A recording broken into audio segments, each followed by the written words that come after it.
10, 9, 8, 7, 6, 5, 4, 3, 2, 1, 0। Hello दोस्तों, जय श्री राम। आप सबका मेरे YouTube चैनल इंग्लिश क्लास में बिंदु में स्वागत है। उम्मीद है आप सब अच्छे होंगे। तो आज अप्लाइड मैथमेटिक्स की वीडियो में हम करने वाले हैं डॉट प्रोडक्ट के ऊपर आगे के क्वेश्चंस जो आपके प्रीवियस ईयर के क्वेश्चंस पेपर में आए हैं।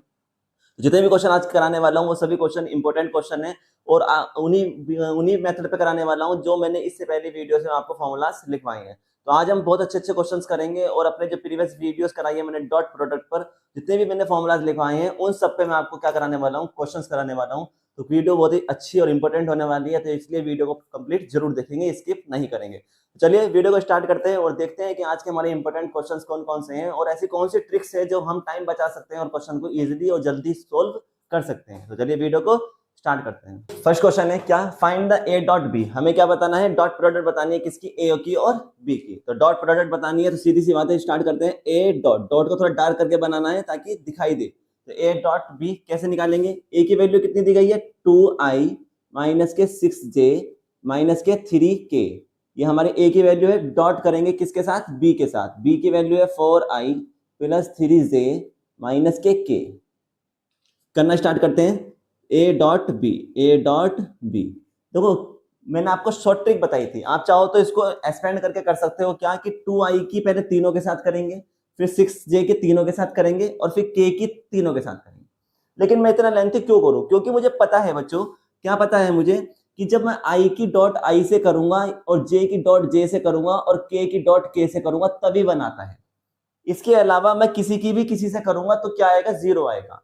आई की आई से करने पर जब दोनों सेम होंगे तभी वन आता है। जे की जे, जब जे दोनों सेम है तो वन आएगा। के और के की करने में वन आएगा। यानी जब डॉट प्रोडक्ट में दोनों एक जैसे होंगे, आई आई जे जे या के और के, तभी वन आएगा। इसके अलावा जैसे अगर मैंने आई की जे से करा या फिर आई की मैंने के से करी, इसी तरीके से जे की मैंने अगर मान लो आई से करी या फिर जे की डॉट प्रोडक्ट करते हैं के से, और या फिर के की डॉट प्रोडक्ट करते हैं आई से और के की डॉट प्रोडक्ट करते हैं जे से, तो इन सब की वैल्यू क्या आती है, जीरो आती है। ये हमने पहले प्रीवियस वीडियो में सीखा है जब मैंने आपको रूल सिखाए हैं डॉट प्रोडक्ट के। तो अगर आई की जे से करेंगे, आई की के से करेंगे, इस कहने का मतलब आई की आई से जब दोनों सेम होंगे तभी वन आएगा, वरना आई की किसी से भी करोगे तो जीरो आएगा। जे की जे से करने पे वन आएगा, बाकी जे की किसी से भी करोगे तो जीरो आएगा। के की के से करने पे वन आएगा, के की किसी से भी करोगे तो जीरो आएगा। ये समझ रहे हो। तो अगर ऐसा कुछ बन रहा है तो सीधी सी बात है, जब मैं देखो 2i, मैं 2i की डॉट प्रोडक्ट करूंगा किसके साथ, तीनों के साथ करनी है। तो 2i लिखा मैंने, डॉट लिखा, अब इस तीनों के साथ करूंगा तो पहले 4i के साथ करूंगा तो 4i, ठीक है। ये बन गया पहली टर्म प्लस, क्योंकि यहाँ प्लस लिखा हुआ है। अब मैं 2i की डॉट प्रोडक्ट किससे करूंगा, 3j के साथ करूंगा, ठीक है। फिर यहाँ माइनस है, माइनस आ जाएगा। अब 2i की डॉट प्रोडक्ट किससे का साथ करेंगे हम, डॉट प्रोडक्ट 2i की k के साथ। अब क्योंकि अभी हमने सीखा है कि i से i करने पर वन आएगा, लेकिन i की जब j से करूंगा, क्योंकि टेक्निक क्या थी कि कांस्टेंट की कांस्टेंट से करनी है, तो 2 के 3 से करेंगे तो 6 आएगा इनटू। अब i की j से करनी है तो i की j से करने पे क्या आता है, जीरो। तो 6 की 0 से करेंगे तो जीरो, यानी पूरी टर्म क्या बन गई, जीरो। जब पूरी टर्म जीरो बन गई है तो जीरो को मैं इसमें ऐड करूंगा तो क्या क्वेश्चन में कोई फर्क पड़ेगा, नहीं पड़ेगा। तो जीरो को लिखने का कोई मतलब ही नहीं होता है। इसीलिए हम क्या करेंगे, यहाँ पे आई और जे है, इसकी वैल्यू जीरो बनेगी, आई और के है, इसकी वैल्यू भी क्या बनेगी, जीरो। तो इसीलिए मैंने इन दोनों टर्म को क्या कर दिया, छोड़ दिया, मैं लिख ही नहीं रहा। तो जब भी आपके पास ऐसे कैलकुलेशन आए तो सिर्फ वही लिखो जो सेम वाली है, क्योंकि जो अदर वाली है आई और जे और के, जो अदर वाली है वो तो ऑटोमेटिक क्या बन जाएंगी, जीरो हो जाएंगी, तो उनको लिखना ही क्यों है। बात समझ में आ गई। तो पहली टर्म हो गई। अब आते हैं बीच में, माइनस है क्योंकि यहाँ, तो 6j। अब 6j की डॉट प्रोडक्ट करेंगे किसके साथ, 6j की करेंगे j के साथ। फिर से वही वाली बात है, क्योंकि j की i के साथ नहीं करूंगा, j की j के साथ। तो 6j की 3j के साथ, तो 3j के साथ हो गई मल्टीप्लाई। उसके बाद क्या बचता है, माइनस के 3k। अब क्या बचा है, 3k माइनस के, है ना। इसकी डॉट प्रोडक्ट करेंगे किसके साथ, माइनस के k के साथ। अब देखो एक माइनस यहाँ है, एक माइनस यहाँ है, तो दोनों दोनों माइनस क्या हो जाएंगे, प्लस हो जाएंगे। अब 3k की डॉट प्रोडक्ट k के साथ, सिर्फ k के साथ करूंगा, बाकी के सबके साथ छोड़ दूंगा। ऐसे ही करूंगा ना। तो i के साथ मैंने i किया, j के साथ j वाली टर्म ले ली और k के साथ k वाली टर्म ले ली, बाकी सारी टर्म्स को छोड़ दिया। अब देखो कांस्टेंट की कांस्टेंट से करेंगे तो 2 की जब 4 से करेंगे तो कितना आता है, 8 इंटू आई की आई से करेंगे तो कितना आता है, 1 माइनस 6 3 जा 18, जे की जे से करेंगे तो 1 प्लस 3 इंटू 1 1 हो जाएगा, और के की कैसे करेंगे तो 1। यहां से देखो 8 माइनस 18 प्लस 3। अब देखो प्लस प्लस की कौन सी है, ये और ये दोनों प्लस की हैं, तो 8 और 3 कितने होते हैं 11। 11 माइनस 18 कितना आएगा माइनस के 7। इसका मतलब हमारे पास a डॉट बी कितना आ जाएगा माइनस के 7। यही हमारा क्या है आंसर है। तो माइनस प्लस कुछ भी आ सकती है वैल्यू, ऐसा कोई जरूरी नहीं है। क्वेश्चन दिया गया है, बहुत अच्छा क्वेश्चन है, कभी कभी प्रूफ करने के लिए आ जाता है, इसलिए करा रहा हूं। क्या हमें ये इसका स्क्वायर a प्लस बी का मॉडुलस का स्क्वायर जो है प्रूफ करना है कि a का मॉडुलस का स्क्वायर प्लस b का मॉडुलस का square plus 2a vector into b vector. तो इसके लिए मैं क्या कर रहा हूं नाउ, हम क्या कर रहे हैं LHS ले रहे हैं। नाउ टेक LHS, क्योंकि मुझे प्रूफ करना है ना, इसके सामने ये प्रूफ करके लाना है, तो मैं इसको LHS मान लेता हूं, इसको RHS, तो LHS ले लेते हैं, RHS को प्रूफ कर देंगे। तो टेक LHS, क्या दिया गया है LHS कि a प्लस बी वेक्टर के मॉडुलस का स्क्वायर, ये दिया गया है। नाउ इसको मैं क्या लिख सकता हूं by formula, by using property, by using property कह सकते हैं या फॉर्मूला कह सकते हैं। क्या है कि मैं जानता हूं कि जो a वेक्टर का मॉडुलस a वेक्टर होता है डॉट a वेक्टर होता है, ये मैंने आपको करवाया था कि दो अगर सेम वेक्टर्स हैं उनके हम डॉट करते हैं तो क्या आ जाता है a स्क्वायर आ जाता है, a स्क्वायर आ जाता है। a स्क्वायर का मतलब क्या होगा कि मैं a वेक्टर का स्क्वायर कर दूं, यही तो होगा a वेक्टर का मॉडुलस का स्क्वायर। समझना बात को क्या कहना चाह रहा हूं कि दोनों को जब वेक्टर को जब मल्टीप्लाई करते हैं तो क्या आता है एक मैग्नीट्यूड आ जाता है, एक कांस्टेंट वैल्यू आ जाती है। कैसे आती है वो समझते हैं, देखो ध्यान से। मान लेता हूं कि एक जगह क्या लिखा हुआ है 2i, तो 2i की 2i से करेंगे डॉट, तो कांस्टेंट की कांस्टेंट से होगी तो 4 आएगा, और i की i से करने पर 1 आता है। क्या आ गया ये 4 आ गया। इसका मतलब जब मैं दो वेक्टर की मल्टीप्लाई करता हूं तो मुझे क्या मिलता है कांस्टेंट वैल्यू मैग्नीट्यूड मिलता है या नहीं। वही चीज अगर मैं यहां करता हूं, देखो ध्यान से, मैंने यहां क्या लिखा है a वेक्टर का मॉडुलस का स्क्वायर, कि मैं अगर दोनों वेक्टर की अगर मैं डॉट प्रोडक्ट करता हूं तो वो किसके इक्वल भी होता है a के वेक्टर का मॉडुलस का स्क्वायर के बराबर भी होता है। कैसे a वेक्टर का मॉडुलस निकालना है, a वेक्टर मैंने क्या माना है 2i, तो जब मॉडुलस निकालते हैं तो मॉडुलस का फॉर्मूला क्या होता है x square y square z square, क्योंकि सिर्फ i वाली टर्म है तो एक्स स्क्वायर आएगा। x कितना है 2, तो यहाँ पे कितना आ जाएगा 2 का स्क्वायर, तो 2 2 जा 4, 4 का अंडर रूट कितना आ गया 2। और इस पूरे अभी मैंने सिर्फ किसका सोल्व किया है सिर्फ इसको, ध्यान से देखना, मैंने a का मॉडुलस निकाला है। a का मॉडुलस कितना होता है ये भाई ध्यान से समझ लो, आपको पता है कि a का मॉडुलस कैसे निकालूंगा मैं कि एक्स स्क्वायर a का है वैल्यू कितनी है 2, x क्या होता है i का वेरिएबल, i के साथ क्या लिखा है 2, तो 2 का स्क्वायर बनेगा, तो यहाँ से 2 बाहर आ जाएगा। लेकिन मैंने इसका भी स्क्वायर चढ़ाया है, इसका भी स्क्वायर चढ़ाया है, इसका मतलब मैंने ये किया है, तो इसका भी जब स्क्वायर करूंगा तो 2 2 का कितना आ गया 4 आया या नहीं, ये भी 4 आया था, ये भी 4 आया था। तो इसका मतलब क्या है कि जब हम a डॉट a करते हैं तो वो क्या होता है a का वेक्टर होता है उसका मॉडुलस, या फिर a स्क्वायर भी कह सकते हो। ठीक है, तो मैं ये प्रॉपर्टी यहाँ पे यूज करूंगा, इस प्रॉपर्टी का यूज करेंगे यहाँ पर क्या कि ये जो इक्वल होता है a डॉट a किसके इक्वल होता है a वेक्टर के मॉडुलस के स्क्वायर के बराबर होता है।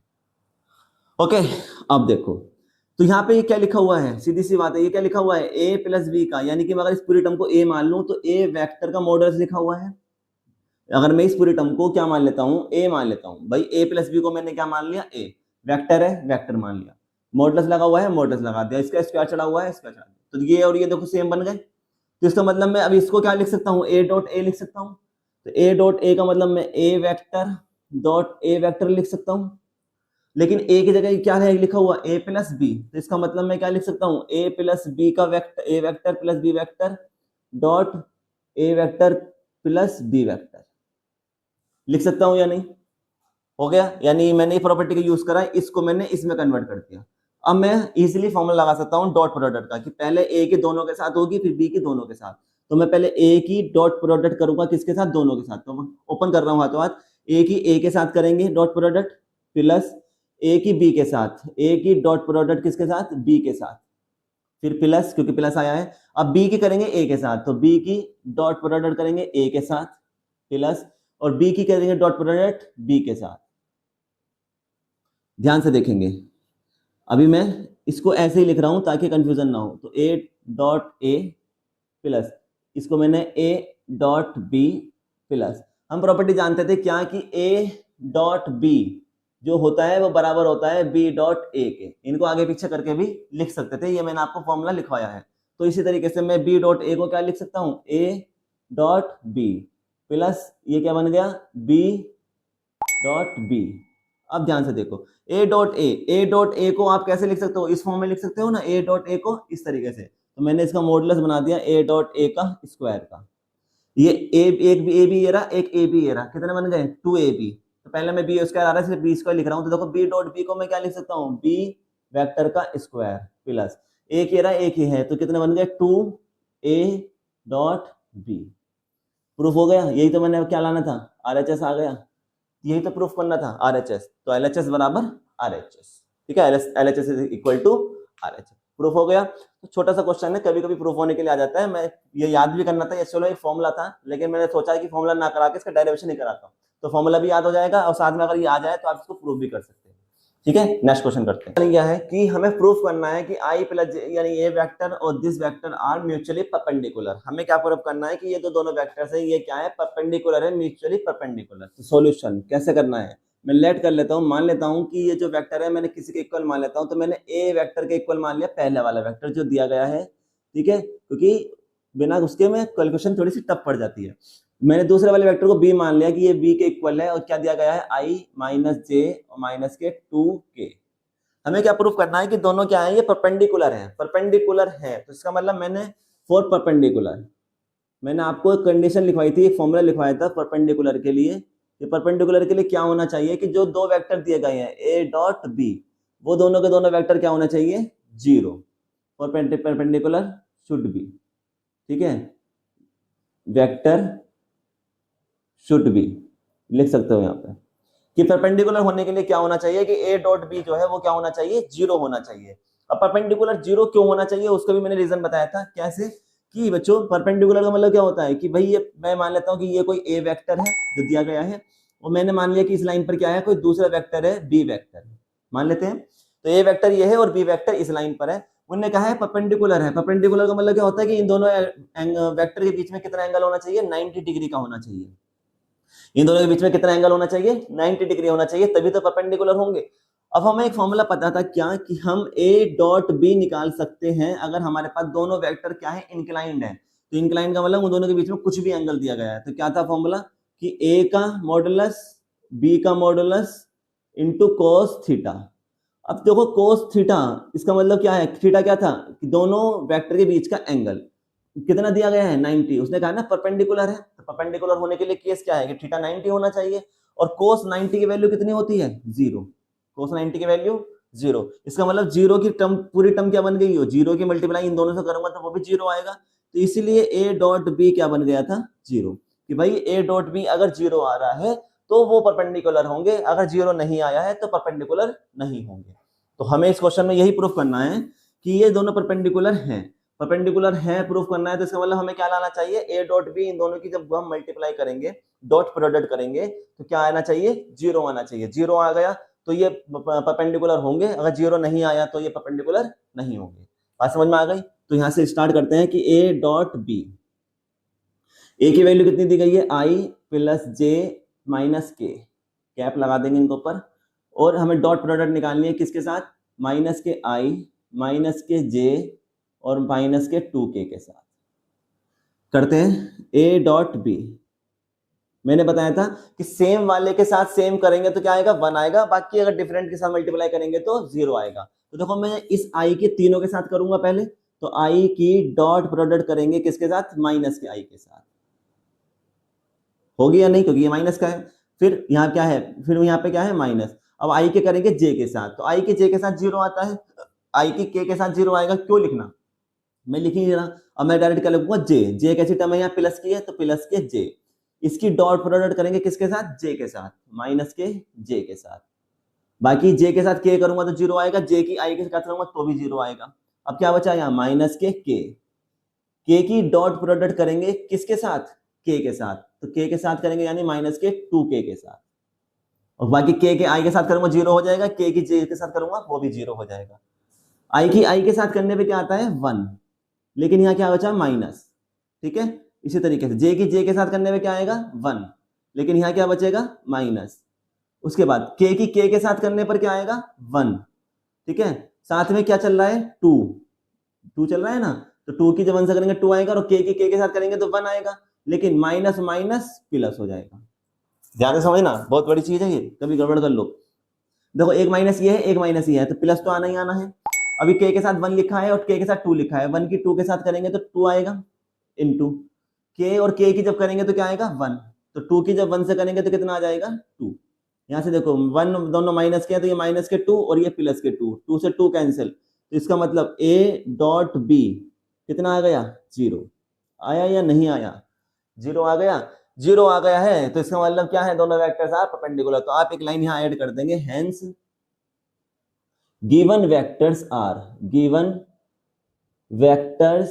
Are perpendicular. लाइन जरूर लिख के आएंगे क्योंकि उसने ये लैंग्वेज पूछी है। तो टू ईच अदर, एक दूसरे के क्या है ये परपेंडिकुलर है, तो ये लाइन जरूर ऐड करके आएंगे, तभी तो उसे पता चलेगा कि आपने प्रूफ किया है, ठीक है। तो बहुत अच्छे क्वेश्चन है और इस तरीके का क्वेश्चन आपको देखने के लिए मिल सकता है कि लैंग्वेज बेस्ड क्वेश्चन होते हैं थोड़े से। क्लियर है, कॉन्सेप्ट समझ में आया होगा। चलिए आगे देखते हैं। क्वेश्चन बहुत अच्छा क्वेश्चन है, इंपॉर्टेंट क्वेश्चन है, कई बार हो सकता है कि चांसेस बन जाए आने के। क्या कहा गया है कि इसमें प्रोजेक्शन कहा गया है कि प्रोजेक्शन निकालना है ए का बी पर और प्रोजेक्शन निकालना है बी का ए पर। तो वो प्रोजेक्शन के लिए हमारे पास फॉर्मूला होता है क्या, प्रोजेक्शन ऑफ, क्या कहा है उसने ए, तो projection of A on B. ये बहुत ध्यान की चीज है कि समझना क्या कहना चाह रहा हूं मैं। ए ऑन बी फॉर्मूला क्या होता है कि पहले तो डॉट प्रोडक्ट निकाल लो दोनों की, ठीक है, और उसे डिवाइड कर दो किसके साथ, उसने कहा है projection of A on B, तो जिस पर कह रहा है ऑन बी, ठीक है, जिसके आगे ऑन लिखा है उसको नीचे लिख दो। तो यहाँ पे ऑन बी का मतलब किसके पे कह रहा है, वो बी पर, तो यहाँ क्या आएगा बी कहेगा।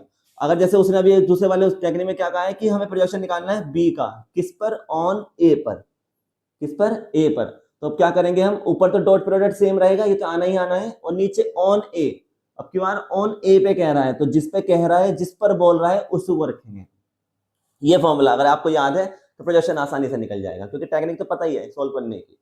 तो projection of A on B, on B का मतलब बी नीचे आएगा, ऑन ए का मतलब किस पर कह रहा है, ए पर, तो ए नीचे आएगा। बस ये चीज ध्यान रखनी है, ठीक है। तो अब हम क्वेश्चन को सॉल्व करेंगे, तो इसके लिए मुझे क्या चाहिए, दोनों की डॉट प्रोडक्ट और क्या चाहिए नीचे मॉडुलस। तो मैं यहीं पे भी फॉर्मूला अप्लाई कर सकता हूं अगर मुझे पता है, वरना मैं यहां से सॉल्व कर रहा हूं। क्या, पहले मैं डॉट प्रोडक्ट निकाल रहा हूं A dot B. A dot B के लिए ए हमें दिया गया है आई प्लस जे प्लस के, ठीक है। उसके बाद हमसे डॉट प्रोडक्ट कहा गया है बी हमें दिया गया है 2i माइनस के जे और प्लस के 3k। निकाल सकते हैं इजीली कि क्या करेंगे, आई वाली टर्म आई में होगी तो पहले आई के तीनों के साथ करनी है, लेकिन मैं सिर्फ वही रखूंगा जो सेम वाली है, क्योंकि बाकी सब 0 बन जाएंगी। तो यहाँ तो लिखा है आई कि डॉट प्रोडक्ट करेंगे किसके साथ, 2i के साथ, ये पहले बन गई, बाकी सब तो 0 बन जाएंगी। अब क्या बचा, प्लस के जे की डॉट प्रोडक्ट करेंगे किसके साथ, माइनस के जे के साथ, ठीक है। अब यहाँ क्या बचा, प्लस के की डॉट प्रोडक्ट करेंगे 3k के साथ, बाकी सब क्या बन जाएंगे 0। आई की आई से करेंगे तो 1 आएगा और साथ में 2 चल रहा है तो कितना बचा 2। यहाँ प्लस माइनस माइनस हो जाएगा, जे की जे से करेंगे तो 1, यहाँ पे प्लस आएगा, और के की तो के से करेंगे 1 आएगा, और साथ में क्या है 3, तो 1 इंटू 3 3 और 2 कितना हो गए 5 में से 1 जाएंगे 4। That means A dot B कितना हो गया मेरे पास 4। इन दोनों को सोल्व करके मेरे पास आ गया 4।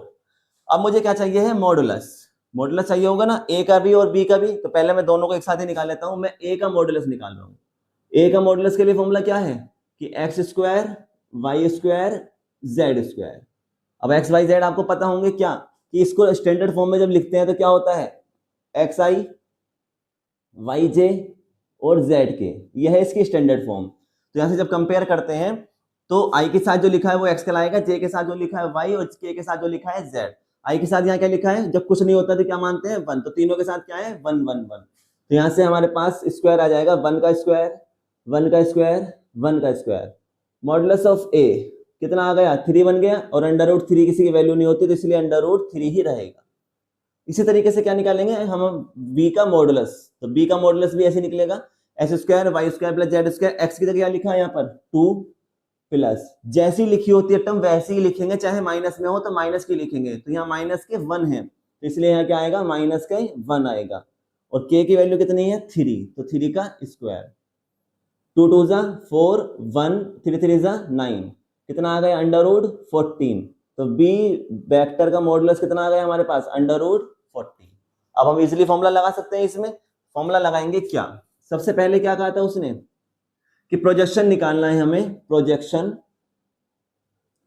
किसका, a का, किस पर, b पर, ऑन b। कैसे निकालेंगे फॉर्मूला a का b पर, फॉर्मूला क्या था कि ऊपर तो डॉट प्रोडक्ट आएगी और नीचे जिस पर कह रहा है, किस पर कह रहा है, b पर कह रहा है, तो b का क्या आ जाएगा, मॉडुलस। तो यहाँ से इसका प्रोजेक्शन कितना आ गया, a डॉट b कितना है बच्चों, a डॉट b तो 4 आया है, तो a डॉट b तो हो गया हमारे पास 4, और प्रोजेक्शन b कितना आया है हमारे पास, मॉडुलस ऑफ b 14। तो ये तो हमारा इसका आंसर हो गया। दूसरे नंबर पे क्या कहा था उसने, हमें पूछा है प्रोजेक्शन, प्रोजेक्शन किसका, b का, किस पर, a पर।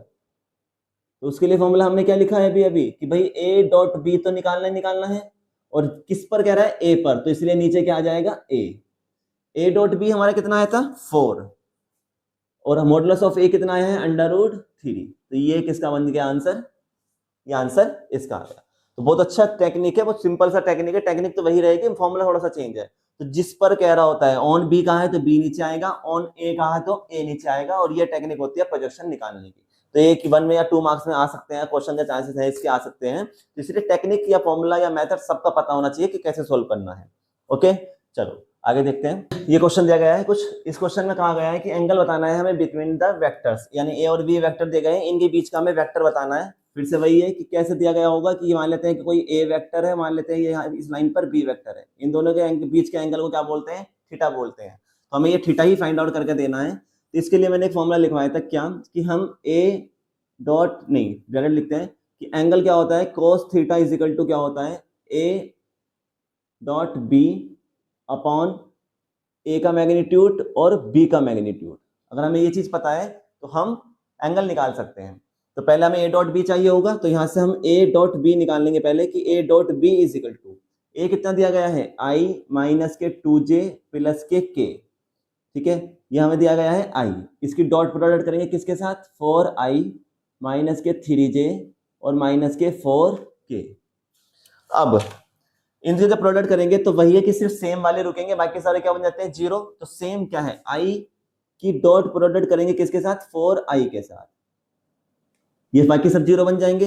इसी तरीके से माइनस के यहाँ पे 2j है, इसकी डॉट प्रोडक्ट करेंगे किसके साथ, माइनस के 3j के साथ, तो माइनस के 3j के साथ। इसके बाद क्या है, प्लस के k लिखा है, इसकी डॉट प्रोडक्ट करेंगे किसके साथ, माइनस के 4k के साथ, बाकी सब जीरो।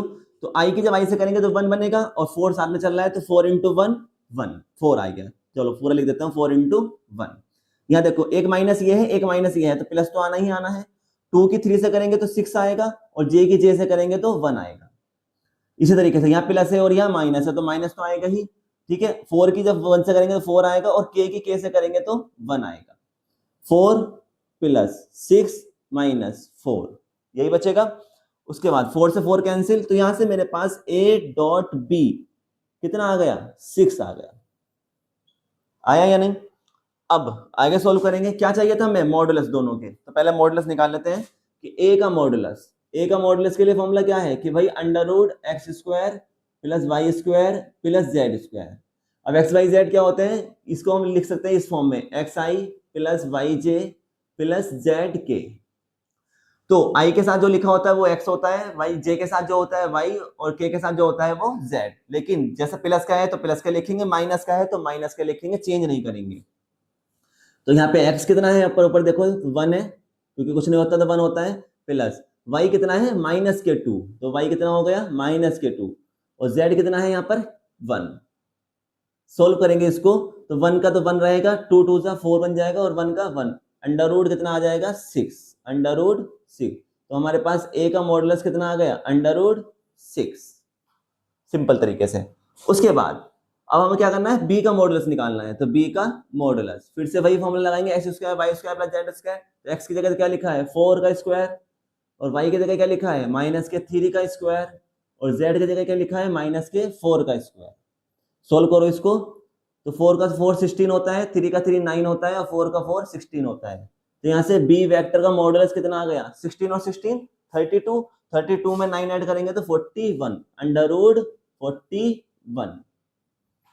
क्लियर है, कोई दिक्कत परेशानी नहीं होनी चाहिए। आगे देखते हैं, अब हमें फॉर्मूला क्या लगाना था, हमें निकालना है एंगल कोस थीटा।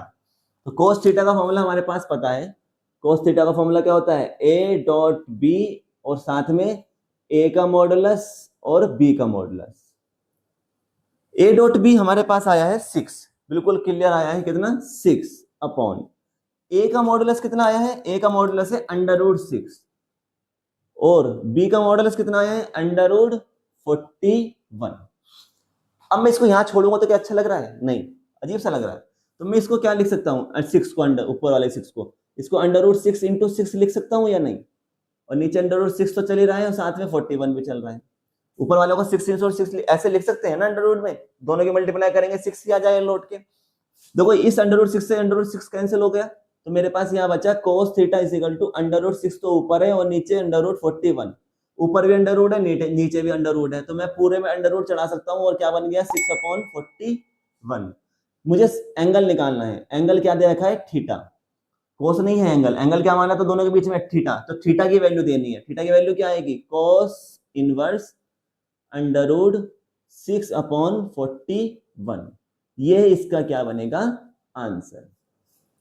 ठीक है, तो मैंने कुछ नहीं किया भाई, ऐसा आया था और वैल्यू पुट करी थी, इतना तो आ गया था, तो मैं 6 को अंडर रूट 6 लिख सकता हूँ। क्यों करा मैंने, क्योंकि मैंने ध्यान से देखा नीचे अंडर रूट 6 है तो कैंसिल हो सकता था, तो इसलिए मैंने क्या करा अंडर रूट 6 से अंडर रूट कैंसिल कर दिया, और ऊपर अंडर रूट 6 बचा, नीचे अंडर रूट 41 बचा। दोनों ऊपर नीचे अंडर रूट है तो क्या हो सकता है पूरे पे अंडर रूट आ जाएगा, तो मैंने पूरे पे अंडर रूट कर दिया। अब मुझे सिर्फ थीटा की वैल्यू चाहिए, तो कोस को कहां भेज दिया इनवर्स। ठीक है, तो इस तरीके के क्वेश्चन भी आ सकते हैं, हो सकता है इस तरीके का आपका आंसर है, इसलिए मैंने कराया कि कभी आप डर जाओ कि आंसर मेरा गलत आ गया है, तो रूट में भी आ सकता है, घबराने वाली बात नहीं है। ठीक है, एक क्वेश्चन और कराता हूं सिर्फ पैरेलल पे, कि पैरेलल का केस को कैसे सोल्व करोगे। नया क्वेश्चन है क्या, कि उसने कहा है कि फाइंड द वैल्यू ऑफ ए, हमें ए की वैल्यू बतानी है जिसके लिए जो दोनों वेक्टर है वो क्या बन जाए पैरेलल बन जाए। ध्यान से देखो एक, अब देखो ए कहां है, तो देखो देखो ये 2i 6j प्लस 9k है, लेकिन यहाँ पे ai दिया गया है 4j प्लस 6k दिया गया है। तो इस तरीके से क्वेश्चन दिया गया है हमसे, उसने पूछा है कि बताओ कि इन दोनों में से ए की क्या वैल्यू पुट करी जाए कि दोनों लाइनें क्या हो जाए, दोनों वेक्टर्स क्या हो जाए पैरेलल हो जाए। तो मैंने आपको पैरेलल का केस समझाया था, तो पैरेलल के लिए बच्चों फॉर्मूला होता है फॉर पैरेलल क्या वेक्टर से बता रहा हूं, for parallel vectors. Parallel vectors के लिए हमारे पास फॉर्मूला है क्या, कि जो a1 है वो a2, a1 upon a2, b1 upon b2 और c1 अपॉन c2, ये जो हो जाए, ये अगर तीनों इक्वल हो जाते हैं, तीनों आपस में क्या है इक्वल है, तो केस जो वेक्टर होंगे वो वेक्टर कैसे बन जाएंगे पैरेलल वेक्टर बन जाएंगे। कहने का मतलब ये क्या कहलाएगा a1, ये क्या है b1, ये क्या है c1, ये क्या होगा a2, ये b2 और ये c2, यानी i के साथ जो लिखा है ये पहली इक्वेशन के लिए a1 b1 c1 हो जाएंगे, और यहाँ i j के साथ जो कुछ लिखे हैं वो a2 b2 c2 हो जाएंगे। तो हमें कुछ नहीं करना, बस यहाँ वैल्यू पुट करनी है नाउ, क्योंकि उसने कहा है कि ये पैरेलल हैं, तो पैरेलल हैं तो हमें a की वैल्यू बतानी है कि a की ऐसी क्या वैल्यू रखे तो ये जो है पैरेलल हो जाए। तो इसका मतलब हमें ये पैरेलल दिए गए हैं, तो हमें क्या है गिवन है, क्या है ये गिवन है कि जो वेक्टर्स हैं वो क्या है पैरेलल हैं, वेक्टर्स आर पैरेलल, ये गिवन है।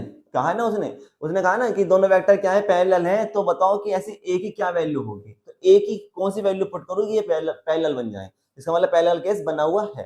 तो पैरेलल के लिए फॉर्मूला ये होता है कि फॉर पैरेलल, अगर दो वेक्टर आपस में पैरेलल है तो उसके लिए फॉर्मूला क्या है ये, कि इनका जो रेशियो है वो क्या होना चाहिए इक्वल। तो बस यहाँ से पुट कर दो, ए की वैल्यू a1 की वैल्यू कितनी है 2, और a2 की वैल्यू कितनी है a, b1 की वैल्यू कितनी है 6, b2 की वैल्यू कितनी है 4, c1 की वैल्यू कितनी है, c1 की वैल्यू 9 और c2 की वैल्यू 6। यहां से थोड़ा सा सोल्व कर लो, थोड़ा सा ये कितना होगा 2 3 6, 2 2 4, 3 3 9 और 3 2 4। तो यहां से कितना आ गया 2 अपॉन a, 3 अपॉन 2 और 3 अपॉन 2। देखो ये दोनों तो बराबर आ गए, लेकिन a नहीं है, यहाँ पे a की वैल्यू पुट करनी है, a की वो वैल्यू बतानी है जिससे सब के सब बराबर हो जाए। तो देखो इसको फर्स्ट पार्ट मान लेते हैं, इसको सेकंड पार्ट, इसको थर्ड पार्ट, कोई भी पार्ट ले लो आप जिससे a की वैल्यू निकल जाए। तो मैं फर्स्ट और सेकंड ले रहा हूं, फर्स्ट एंड सेकंड। तो फर्स्ट देखो क्या है, 2/a है और सेकंड क्या है, 3/2। मुझे a की वैल्यू बतानी है तो a तो यहाँ चला जाएगा, 3 नीचे आ जाएगा, तो 2, ध्यान से देखना, मुझे a की वैल्यू चाहिए तो a मैंने ऊपर भेज दिया, ये 3 नीचे आ गया और जो ये 2 था वो कहाँ आ गया, सामने। बात समझ में आ गई। 2 की मल्टीप्लाई होगी 2 के साथ, यहाँ क्या बचा 3, तो a इधर पहुंच गया और 3 नीचे आ गया, तो a की वैल्यू कितनी आ गई, 2 2 जा 4/3, यही इसकी वैल्यू है। यानी कि अगर मैं a यहाँ पर a की जगह 4/3 रख दूं तो ये सारे के सारे क्या बन जाएंगे, इक्वल। कैसे, देख लो, क्या आया था, 2/a आया है ना, यहाँ पर a की वैल्यू क्या आई है, 4/3, तो 4/3, और यहाँ पे क्या चल रहा है, 3/2, और यहाँ पे क्या चल रहा है, 3/2। जब यहाँ पे कुछ नहीं होता है तो उसके नीचे क्या मान लेते हैं, 1, तो ऊपर वाले के ऊपर वाले से और नीचे वाले की नीचे वाले से, तो 3 2 जा 6 हो गया और नीचे क्या आया है, 4, 3/2, 3/2, इसको सोल्व करके ये आ गया, 2 3 जा 6, 2 2 जा 4, 3/2, 3/2, 3/2 हो गया या नहीं होगा, तीनों पैरेलल। ठीक है, तो अगर हम a = 4/3 यहाँ पुट कर दें तो जो ये दोनों वेक्टर्स है, ये वेक्टर्स क्या हो जाएंगे, पैरेलल हो जाएंगे। तो उसने a की वैल्यू पूछी थी, तो a की वैल्यू कितनी आ गई, 4/3। कहां से आई, ये मैंने रेशियो का यूज करके करा है इस क्वेश्चन को। ठीक है, इस तरीके से रेशियो। तो याद रखना, अगर आपसे पैरेलल का केस पूछा जाता है कि बताओ ये वेक्टर पैरेलल है या नहीं, तो पैरेलल के लिए आपका क्या करना है, सिर्फ a/a2, b/b2, c1/c2, a1 b1 c1 की वैल्यूज दी होंगी, उन्हें यहाँ पुट करना है। पुट करने पे अगर तीनों इक्वल आ गई, जैसा अभी 3/2 3/2 3/2, अगर तीनों इक्वल आ गई हैं तो वो पैरेलल हैं, और अगर पैरेलल तीनों इक्वल नहीं आ रही हैं, तीनों में से एक भी अलग आ गई है, तो वो पैरेलल नहीं है। ठीक है, और अगर उसने कोई वैल्यू निकालनी होगी तो वो डायरेक्ट कहेगा कि बताओ ये पैरेलल है, तो a की वैल्यू बताओ। तो जैसे वो मैंने भी पुट किया है कि मुझे पता है कि पैरेलल का केस क्या होता है, तीनों इक्वल होते हैं, मैंने फॉर्मूला लगाया, यहाँ पे वेरिएबल पुट करा, वेरिएबल में किसी भी दो को लेके मैंने उसको सोल्व कर दिया। ठीक है, बात समझ में आ गई। तो टेक्निक बच्चों, सिर्फ टेक्निक सीखनी है, रटना नहीं है। मैंने जितने भी आज क्वेश्चन कराए हैं उन सबकी टेक्निक समझने की कोशिश करना कि टेक्निक क्या है, एक्चुअल में करना क्या चाह रहा हूं, मैं समझाना क्या चाह रहा हूं। अगर आपने टेक्निक समझ ली है तो पैटर्न तो यही रहेगा।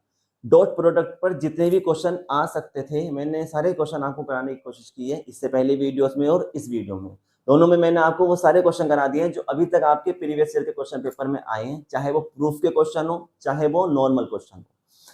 ठीक है, तो आज डॉट प्रोडक्ट हमारी कंप्लीट होती है। नेक्स्ट वीडियो में हम सीखेंगे क्रॉस प्रोडक्ट। ठीक है, यानी कि क्रॉस मल्टीप्लाई कैसे करेंगे, उसके लिए एक नया मेथड सीखेंगे, नए टेक्निक सीखेंगे, नए क्वेश्चंस करेंगे, और उसके बाद हमारा चैप्टर कंप्लीट। तो आज की वीडियो में बस इतना ही। आई होप आपको कॉन्सेप्ट बहुत अच्छा लगा होगा, कॉन्सेप्ट समझ में आया होगा। कॉन्सेप्ट समझ में आया है तो वीडियो को लाइक करेंगे, शेयर करेंगे और सब्सक्राइब करेंगे चैनल को, साथ बेल आइकन को प्रेस करेंगे ताकि मेरी आने वाली वीडियोस आप तक पहुंच सके। तो जल्द मिलेंगे अप्लाइड मैथमेटिक्स की नेक्स्ट वीडियो में, जब तक के लिए जय श्री राम।